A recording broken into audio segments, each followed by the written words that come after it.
Teiju Oki is about to confess his love for Yuzuriha Ogawa, a fellow student. After 5 years of unhealthy obsession, suddenly, a green light turns every human on the planet into stone, and nature takes control. 3,700 years later, Teiju is able to free himself from his captivity. Yuzuriha meets up with his genius friend Senku Ishigami, who had awoken 6 months earlier. After discovering the tree where he is petrified, Senku seeks to rebuild civilization in this stone world using his scientific knowledge, and Teiju's brought to help him develop a needle solution out of a miracle water made from bat guano that may be able to free people from their petrified state. After a year of research and development, the two friends have succeeded in creating a successful revival fluid blend. Senku and Teiju prepare enough revival fluid to resurrect one person, with Teiju selecting Yuzuriha as the first subject. However, they are suddenly pursued by a pack of hungry lions, prompting them to resurrect Tsukasa Shishio, the town's strongest fighter, to fight them off. Tsukasa kills the male lion and skins it to wear as part of his outfit. Senku assigns Teiju with harvesting seashells and grinding them into calcium carbonate as a first step towards advancing civilization, as Tsukasa has proven to be a valuable hunter, providing food for the trio. Tsukasa, on the other hand, tells Senku that he plans to murder petrified adults in order to create a world free of corrupt adults, which goes against Senku's ideals of reviving everyone. Senku sends Tsukasa away to find the source of the revival fluid, while he and Teiju prepare a batch of revival fluid to finally revive Yuzuriha. Senku and the others set out for Hakone in search of scientific weapons to stop Tsukasa's murder spree, with Yuzuriha finding the Great Buddha of Kamakura to serve as a landmark. Senku is given the ability to make gunpowder after the trio arrives at a volcanic hot spring. Following Senku's successful batch of gunpowder, which Teiju inadvertently sets ablaze, the group notices a different source of smoke in the distance, implying that there are other survivors. Senku decides to light the gunpowder even more to use as a smoke signal, prompting Tsukasa to track him down and kidnap Yuzuriha in order to get the recipe for the revival fluid. Senku recalls how he developed his love of science and became friends with Teiju as he relinquishes the recipe to save Yuzuriha and is given the option of abandoning science or dying. Senku prepares to die at Tsukasa's hands, refusing to abandon science. After Tsukasa appears to kill Senku by striking him in the neck, Teiju and Yuzuriha use his gunpowder to set off an explosion around Tsukasa, allowing them to flee. Recognizing that Senku would not simply sacrifice himself, Teiju and Yuzuriha discover a spot of petrification on his neck, allowing them to heal the fatal injury by converting the petrification back to healthy flesh using the revival fluid. Meanwhile, a flashback depicts Senku's first steps out of his petrification and the tools he needed to survive. The flashback continues to show how Senku tracked down Teiju and set about unpetrifying him. Senku is successfully revived in the present thanks to the revival fluid, which makes him curious about the fluid's regenerative properties. Senku accomplishes this by sending Teiju and Yuzuriha as spies into Tsukasa's army while he searches for new allies. Meanwhile, a mysterious girl named Kohaku tries to attack Tsukasa, but she is trapped under a tree by Tsukasa, who then proceeds to the miraculous water cave. Senku discovers Kohaku after Tsukasa has left and uses his science knowledge to construct a block and tackle to lift the tree off of Kohaku. Senku is returned to her village by Kohaku, where he meets guards Kinro and Jinro, as well as a sorcerer named Chrome. Despite the fact that Chrome's sorcery fails to demonstrate his superiority, Senku recognizes Chrome's sorcery as the primitive beginning of the stone world's first scientific discoveries. Senku is so impressed with Chrome's progress on his own that he appoints him as his apprentice. Senku tells Chrome about the world that existed 3,700 years ago and decides to help him develop an antibiotic to save Kohaku's sickly sister, Ruri. After learning that Chrome became a sorcerer to help Kohaku's sickly sister, Ruri, Senku, Kohaku, and Chrome are aided in their search for the ingredients needed to make an antibiotic by another villager named Suika. The gang sends Suika to gather information on what the villagers want because they need more manpower to turn iron sand into iron. Senku discovers that food is a common theme among the villagers' desires and uses foxtail millet to make ramen to win them over. Genesajiri, a revived magician from Senku's time who had been sent by Tsukasa to confirm Senku's death, but claims he will instead give a false report, approaches the gang while they are eating ramen, Senku takes advantage of a sudden thunderstorm to transform the successfully completed iron into powerful magnets, while Jin uses his street magic to ward off a violent villager named Magma.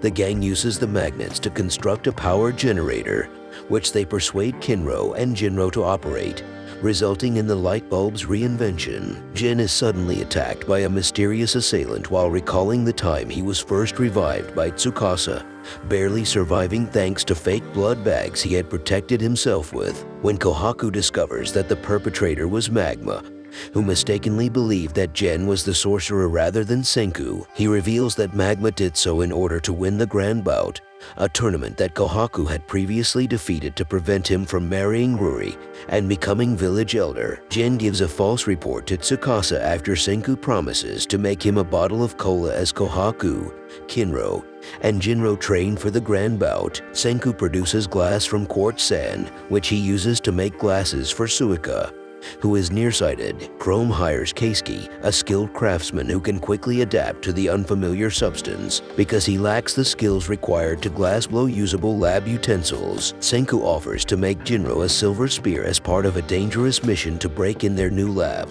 Senku's silver spear turns out to be a sensor for detecting poisonous gases emitted by a pool of sulfuric acid, which they require for the antibiotic. Senku offers to teach Chrome everything he knows about science on the off chance that he dies, but Chrome declines, preferring instead to use a tag team approach. Chrome nearly falls into the pool while gathering the acid with special gas masks, but is saved by Jinro, who overcomes his fear and assists the duo in obtaining a bottle of the acid. Senku and the others start making the antibiotic's other components once they have their base ingredients. Senku joins the others in the Grand Bout, which offers alcohol to the winner.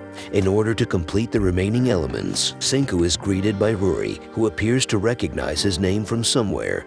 When he arrives in the village for the Grand Bout, Mantle, Magma's henchman, kidnaps Suika, ties her to a tree, and tells Kohaku that Suika is drowning, causing Kohaku to flee even though he knows he is lying. Suika, having escaped her captivity and noticing Kinro struggling with his vision, gives him her mask containing the lenses of her glasses, allowing him to see more clearly and defeat Magma in the first round. Magma deceives Kinro into consulting the referee so that he can attack from behind and claim victory. He then has Mantle throw his match against Chrome to disqualify Kohaku for not returning in time. When facing Magma in a one-sided semi-final match, Chrome combines his tears with Suika's glasses to create a magnifying lens capable of starting a fire. Jin returns, using his sorcery to divert Magma's attention long enough for Chrome to set fire to Magma's clothes and win the match. Following Chrome's match, Jinro informs Ruri that he and Senku will throw their matches together so that Chrome and she can be together. When Ruri says she will not pick a side and will marry whoever wins,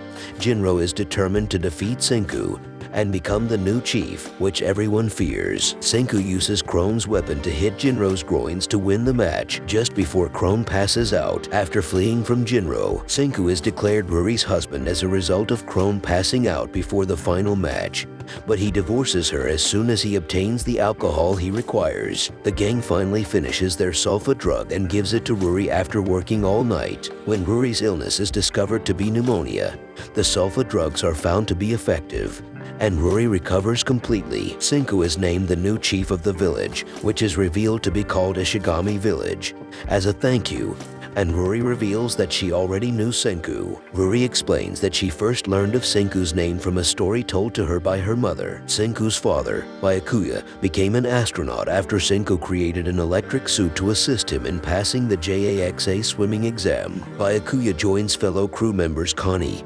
Dahlia, and Yakov on the International Space Station 5 years after passing his exams, alongside cosmonaut Shamil Volkov and American singer Lillian Weinberg. Byakuya and the crew witness a phenomenon that turns everyone on Earth into stone, leaving them as the only 6 humans left. Shamil, Lillian, and Connie venture down to the surface after Byakuya deduces that the phenomenon originated in South America, but they end up in the middle of the ocean, requiring Byakuya and the others to go down and rescue them. On a nearby island, the 6 begin living together, forming relationships and raising children together. However, as the crew begins to succumb to pneumonia, Byakuya writes down the 100 tales in the hopes that Senku will one day be able to use them. Ruri returns to the present and takes Senku to the village cemetery, where Byakuya is buried.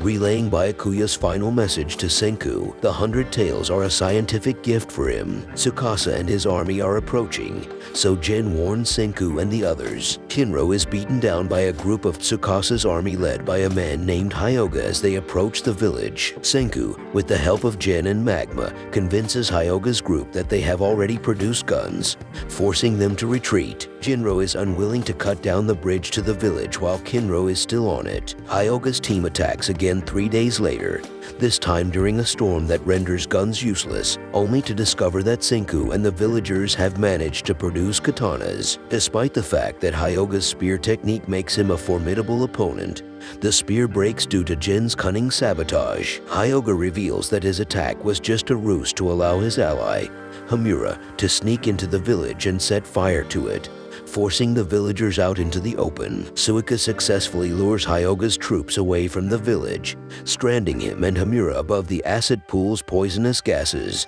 In order to protect the Kingdom of Science, 3 of Hyoga's minions are pushed off the tree and killed by the poisonous gases. Senku sets his sights on reinventing the cellular phone in order to attack Tsukasa's army before it grows too large. Hyoga, meanwhile, informs Tsukasa that Senku is still alive. Senku and Ishigami Village have started work on the cell phone, with plans to finish it by spring. Senku creates a cotton candy machine to test with sugar in order to manufacture gold filaments for wiring. Hamura, who has been spying on the Kingdom of Science, receives cotton candy from Senku. Senku develops a gear train for the cotton candy machine after running into problems while making filaments, inspiring Chrome to build a water wheel with Keisuke. Senku mechanizes the iron-making process with the new water wheel, allowing the villagers to focus on winter preparations. Meanwhile, Senku, Chrome, and Keisuke start working on light bulbs that will allow them to decorate a tree for Christmas. Chrome employs his new invention to delve deeper into caves,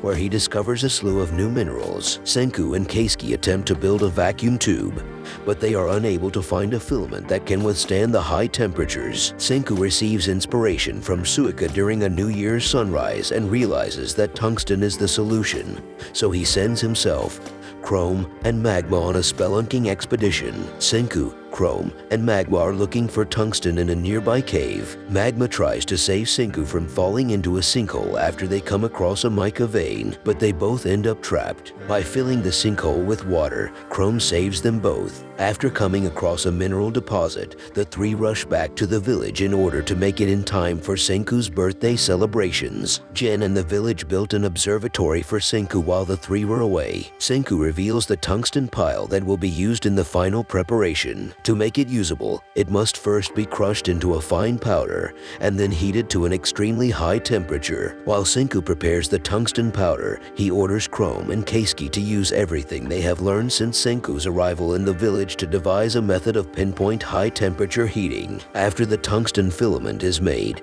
everyone divides into groups to finish the remaining tasks. Suika and her friends finish twining the gold wire. Senku and Chrome make the necessary plastic. Kinro, Jinro, and Kohaku make a microphone out of coal ash, and Jin and Ruri make zinc carbon batteries. They all complete their tasks, and Senku puts it all together, resulting in the world's first modded cell phone. Senku informs the villagers that full functionality requires 2 cell phones.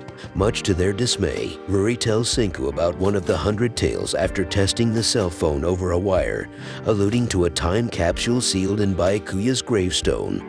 A glass record. Byakuya intended to make a record that would allow him to communicate with Senku over millennia. Senku and the villagers are able to hear the astronauts' voices for the first time since petrification, as well as a song from Lillian.